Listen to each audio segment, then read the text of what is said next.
এই মুহূর্তে সবথেকে বড় খবর ক্যানিং থেকে। আম জনতা উন্নয়ন পার্টির প্রার্থী ইসরাফিল মোল্লা জমা দিলেন নমিনেশন।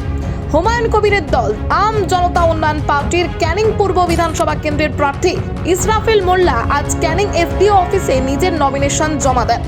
সকালের প্রথম থেকেই কর্মী সমর্থকদের ভিড়ে জমে ওঠে এলাকা। মিছিল ও স্লোগানে মুখরিত পরিবেশের মধ্যেই ক্যানিং এসডিও অফিসের দিকে রওনা দেন ইসরাফিল মোল্লা। তার সঙ্গে ছিলেন আম জনতা উন্নয়ন পার্টির রাজ্যের মহিলা সভাপতি সীমা ভট্টাচার্য, যিনি ভাঙড় বিধানসভা কেন্দ্রের দলীয় মনোনীত প্রার্থীও। চলুন দেখে নেওয়া যাক নমিনেশন জমা দেওয়ার পর সাংবাদিকদের মুখোমুখি হয়ে কি বললেন ইসরাফিল মোল্লা এবং সীমা ভট্টাচার্য। নমিনেশন জমা করলেন ক্যানিং পূর্বের বিধানসভার ক্যান্ডিডেট, কি বললেন? শোনো, আম জনতা উন্নয়ন পার্টি আমাদের চেয়ারম্যান হুমায়ুন কবির আমাকে ক্যানিং পূর্বের থেকে যোগ্য প্রার্থী মনে করে আমাকে দাঁড় করিয়েছে। আর আমি আম জনতা উন্নয়ন পার্টি আমাদের সিস্টেমে যা যা উন্নয়নের কাজ করতে আছে আগামী দিনে সব প্রচারে করব। আর আগামী দিনে আমরা মানুষের শান্তি বার্তা দিয়ে মানুষের বাড়ি বাড়ি আমরা যাব। আগামী দিনে কিভাবে প্রচারে আমাদের যে আমাদের হুমায়ুন কবির সাহেব যা উন্নয়নের কথা বলেছে সে উন্নয়নের কথা বলবো। আর ক্যানিংয়ের মানুষের যেসব শান্তি ফিরে আসে, আপনারা দেখেছেন ক্যানিংয়ে মানুষ কথায় কথায় দুটো পার্টি আসছে দুই তরফে, ওরা দেখেছো সবসময় অশান্তি ঝগড়া লেগে আছে। আমি সেই ঝগড়া অশান্তি যাতে বন্ধ হয় সেই চেষ্টাটা করব।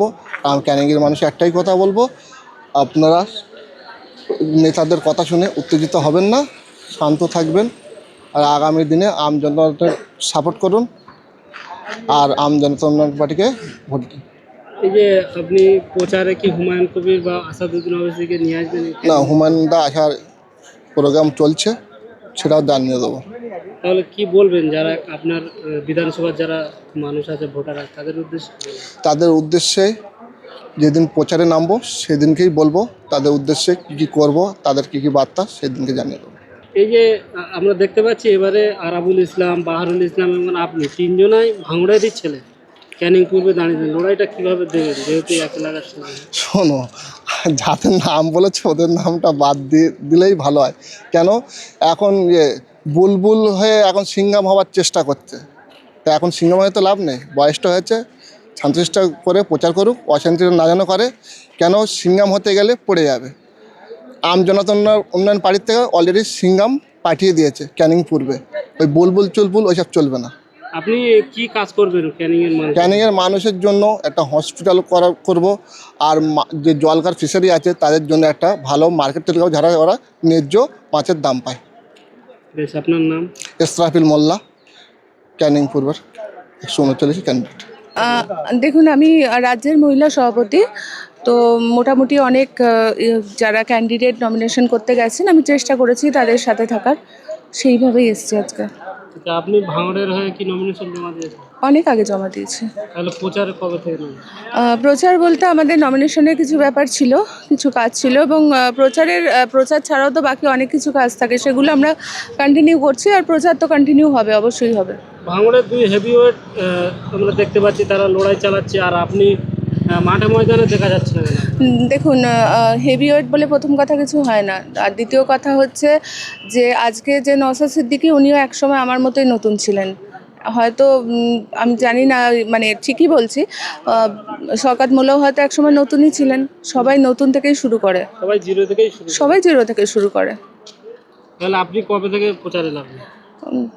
আমাদের প্রচার কন্টিনিউ চলছে দাদা, আজ থেকে কন্টিনিউ কাজ আছে।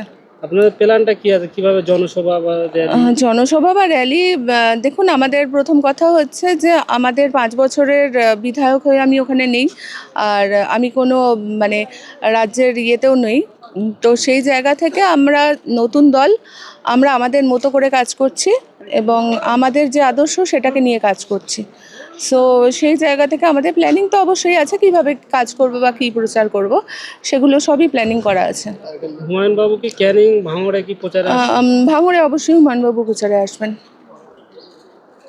ভাঙড়ের মানুষের উদ্দেশ্যে কি বলবেন? ভাঙড়ের মানুষের উদ্দেশ্যে একটাই কথা বলার আছে যে 5 বছর একটা কিছু দেখেছেন, তো সেই জায়গাটাকে যখন যদি রিপিট করতে চান তাহলেও ভাববেন, বা অন্য নতুন কিছু নিয়ে আসবেন যখন, সেটাও ভাববেন। কারণ মূল কথা হচ্ছে ভাঙড়ে শান্তির প্রয়োজন আছে, এবং কে আপনাকে কি দিতে পেরেছে, কে আপনার থেকে কতটা ছিনিয়ে নিয়েছে, সেই হিসাবটা করে ভোটটা দেবেন। ভাঙড়ের মানুষের জন্য কি এমন কাজ বাকি আছে যেটা আপনি করবেন? দেখুন, আমি করব না, যদি আমার দল জেতে, যদি তাহলে অবশ্যই করব। তো সেই জায়গা থেকে আমাদের কিছু পরিকল্পনা অবশ্যই আছে, এবং সব আগে আমার যেটা মনে হয়েছে, ভাঙড়ের মানুষের শিক্ষার অভাব আছে, হসপিটালের অভাব আছে, নেই সেটা একেবারে। তো সেই জায়গাটা অবশ্যই চেষ্টা করব আমরা। ভাঙড়ের বিধায়ক ভাঙড়ের মানুষ ঠিকটাকে ঠিক, ভুলটাকে ভুল বলতে শিখুক, সেই জোরটা পাক, সেই জন্য শিক্ষার দরকার আছে, সেটা তো অবশ্যই চেষ্টা করব। ভাঙড়ের বিধায়ক নওশাদ সিদ্দিকী কতটা কাজ করেছে আপনি কিভাবে দেখেন? উনি বিধায়ক হিসেবে কতটা কাজ করতে পেরেছেন, আর কতটা কাজ হয়তো মানে ওনার করার কথা ছিল, সেটা উনি ভালো করে জানেন, ভাঙড়ের মানুষ ভালো করে জানে। এটা আলাদা করে আমার বলার অপেক্ষা রাখে না।